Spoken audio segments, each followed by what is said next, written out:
जय जय श्री राम, जय जय हनुमान। भक्तजनों, तुलसीदास जी द्वारा रचित श्री रामचरित मानस में सबसे सुंदर प्रसंग आता है सुंदरकांड का।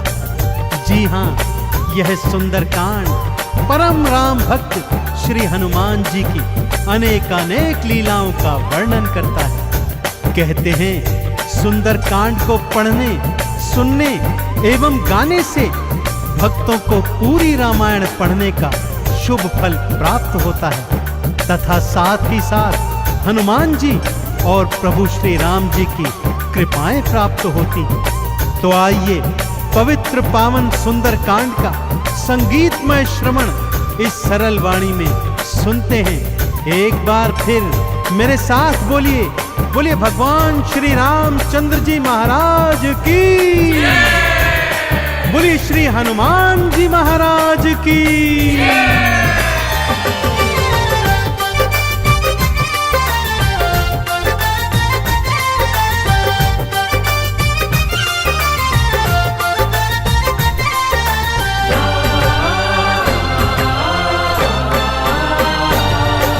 रामायण में सबसे सुंदर,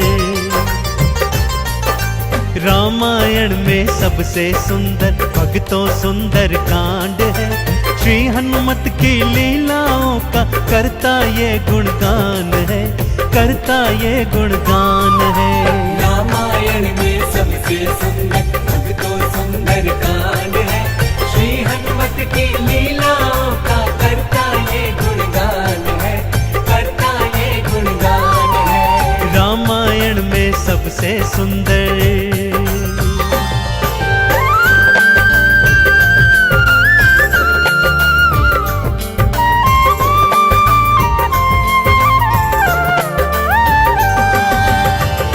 माँ सीता को खोजते खोजते श्री हनुमान जी, अंगद, जामवंत जी और अन्य वीर सागर तट पर आ पहुंचे हैं। जामवंत के याद दिलाने पर श्री हनुमान जी को उनका बल याद आ जाता है और वे प्रभु राम जी की मुद्रिका को मुख में डालकर पवन वेग से उड़कर सागर पार करने को निकल पड़ते हैं। मार्ग में उन्हें सुरसा नामक राक्षसी मिलती है जिसे देवताओं ने आहार का वरदान दिया हुआ है। देवताओं के वरदान का मान रखते हुए श्री हनुमान जी उसके पेट में से होकर निकल आते हैं। सुरसा उनकी चतुराई से अति प्रसन्न होती है और उन्हें विजयी होने का आशीर्वाद देती है। उड़ते उड़ते हनुमान जी लंका नगरी आ पहुंचते हैं कि क्या देखते हैं, द्वार पर लंकिनी पहरा दे रही है। श्री हनुमान जी ज्यों ही लघु रूप बनाकर भीतर प्रवेश करने लगते हैं कि लंकिनी उनका मार्ग रोककर उनसे युद्ध करने लगती है।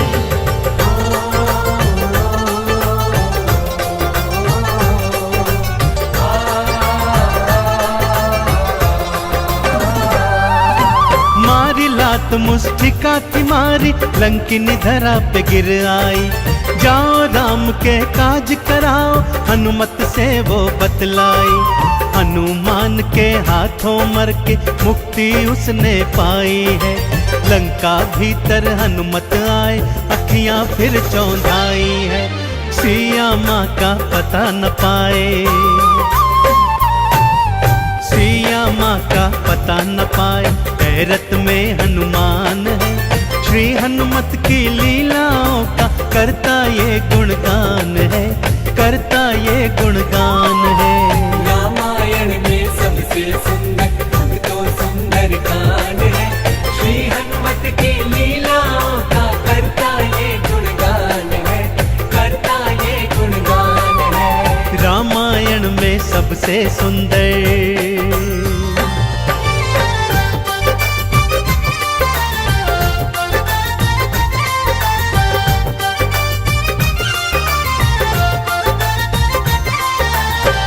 लंका में घूमते घूमते अचानक उन्हें श्री राम नाम अंकित एक कुटिया दिखती है।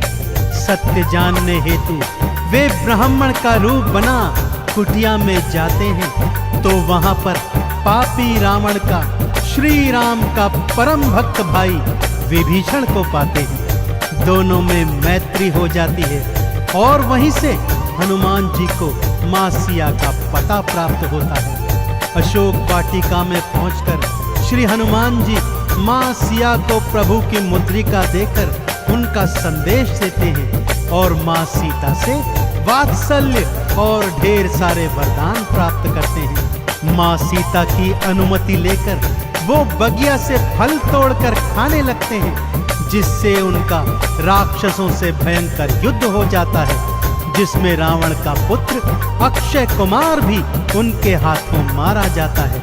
अब रावण का परम प्रतापी पुत्र मेघनाद उन्हें पकड़कर अपने पिता रावण के पास ले जाता है।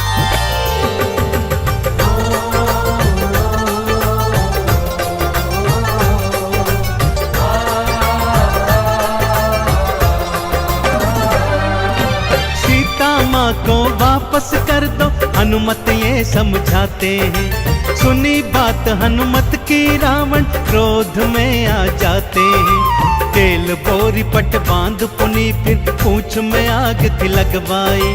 हनुमत ने भी राम बोल के सारी लंका जलवाई। गूंज रहा लंका में देखो, हाँ गूंज रहा लंका में देखो, भक्तों जय श्री राम है। श्री हनुमत की लीलाओं का करता ये गुणगान है, करता ये गुणगान है।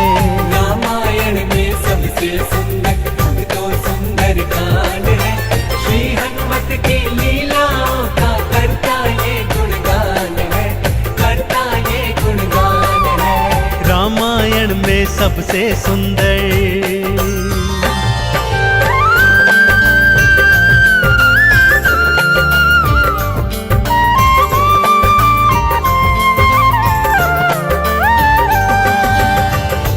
श्री हनुमान जी ने जय जय श्री राम का उद्घोष करते हुए सारी लंका को अपनी जलती हुई पूंछ से जला दिया।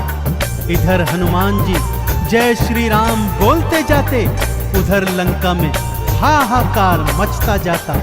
एक विभीषण की कुटिया को छोड़ सारी लंका जलकर राख बना दी। समुद्र में अपनी पूंछ की आग बुझाकर हनुमान जी मां सिया के सन्मुख फिर आते हैं और निशानी स्वरूप उनकी चूड़ामणि लेकर जय श्री राम का उद्घोष करते हुए रामादल में लौट आते हैं। प्रभु श्री राम सीता का संदेश प्राप्त करते हैं तो हनुमान को हृदय से लगा लेते हैं और उन्हें भरत समान भाई बताते हैं। अब प्रभु की सेना सागर तट पर आ पहुंची है।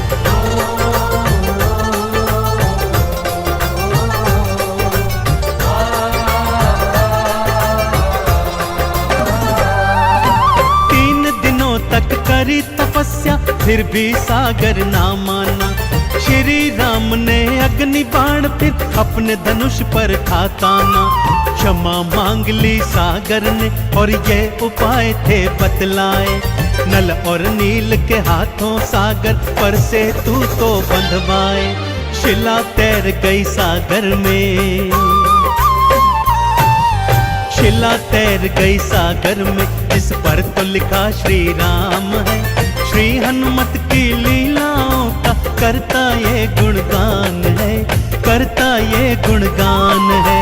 रामायण में सबसे सुंदर तो सुंदर कांड है।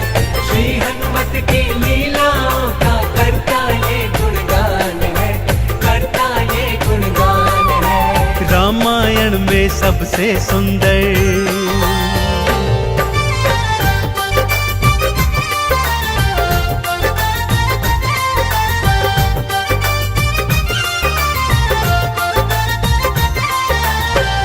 सागर पर सेतु बांध राम सेना लंका तट पर आ पहुंची। रावण का भाई विभीषण तो पहले ही रामादल में सम्मिलित हो चुका था। आज रावण सेना का संचालन मेघनाद कर रहा है और इधर राम सेना का नेतृत्व लक्ष्मण जी कर रहे हैं। दोनों योद्धाओं में घनघोर भयंकर युद्ध हुआ कि तभी मेघनाद ने शक्ति प्रहार से लक्ष्मण जी को मूर्छित कर दिया। विभीषण के कहने पर लंका नगरी से श्री हनुमान जी वैद्य सुषेण को ले आए। वैद्य जी के बताए अनुसार श्री हनुमान जी पवन वेग से उड़कर हिमालय पर्वत श्रृंखला से संजीवन बूटी वाला द्रोणागिरी पर्वत ही उठा लाए। संजीवन ग्रहण करते ही लक्ष्मण जी जीवित हो उठे और पूरे रामादल में जय श्री राम और जय हनुमान जी की जयकार होने लगी।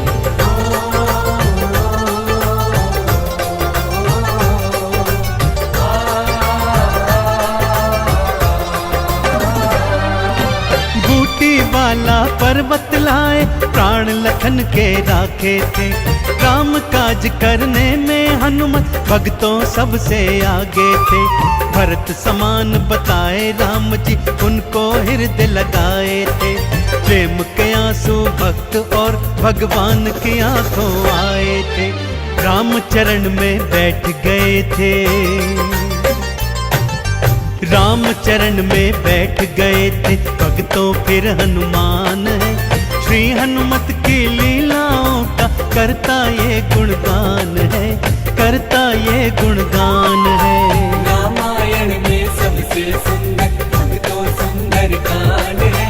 श्री हनुमत की लीलाओं का करता ये गुणगान है, करता ये गुणगान है। रामायण में सबसे सुंदर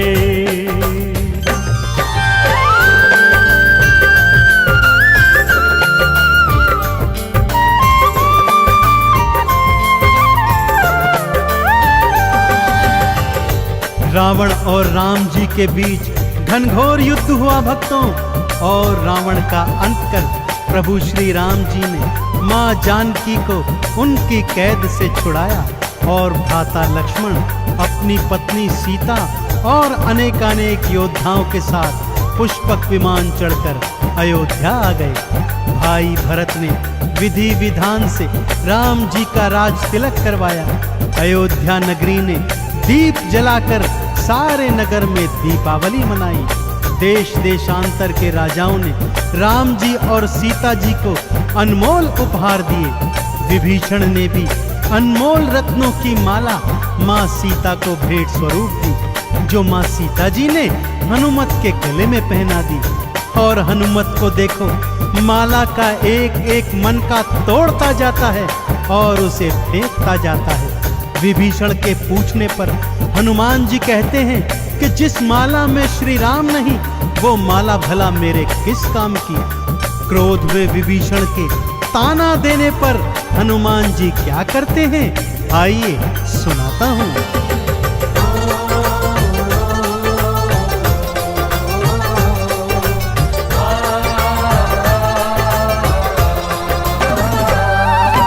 लंकापति ने हंसी उड़ाई, आंखों आंसू भर आए। सीना चीर के राम सिया का दर्शन सबको करवाए। राम नाम का चंदन अपने तन मन पे सब रंग डाला। राम भक्त कोई हुआ न होगा, हनुमत तुम सा मत वाला। जिसकी श्वास श्वास में भक्तों, जिसकी श्वास श्वास में भक्तों बसते प्रभु श्री राम है। श्री हनुमत की लीलाओं का करता ये गुणगान है, करता ये गुणगान